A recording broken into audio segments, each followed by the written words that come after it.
Um, I know I was just talking about tipping, but the first thing I need to do after I'm done, this was, I think, Tuesday or late Tuesday night, early Wednesday morning. I made a spew of videos, and then I got to a point where um, I'll just stop beating around the bush. I actually saw this article on Reddit, or it was a link through Reddit to an article on if you have bipolar disorder and if you have like your thoughts feel fuzzy, it may be a sign linked to depression. And I actually didn't read the article. I saved it for offline viewing.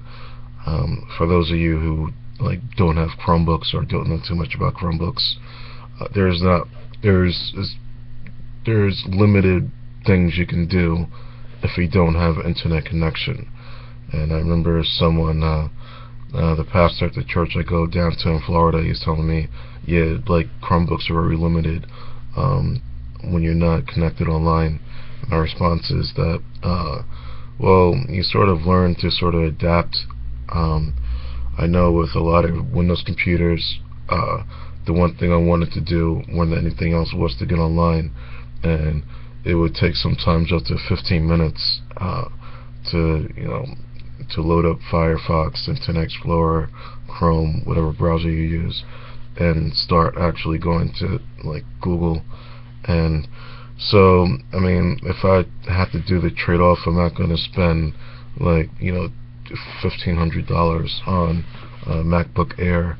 But yeah, what I typically do to go around it, if I'm someplace that doesn't have internet connection, I have well, just recently I had like articles that if I go to dig.com and I see something I want to read later, I just save the web page and just have a folder for offline viewing. Typically I would save music videos or movies, or I have a bunch of vacation photos, so if I'm like on a flight from Bangkok to Stockholm, that's actually something I'm doing in November, and I got a couple of hours to kill on the flight, then that's something that can kind of keep me busy. And I mean, some flights offer, I'm actually flying Norwegian, and I think even if like the flight does offer Wi-Fi, then unlike JetBlue or some other airlines, it's not free. And I was actually just recently, it happened like at least twice, where I go somewhere and it has like GoGo or Boingo, or it just might be the airport's just Wi-Fi connection signal. I know when my plane landed in Brussels, you got free Wi-Fi for half an hour, and sometimes some airports give you like I believe Miami was like that as well.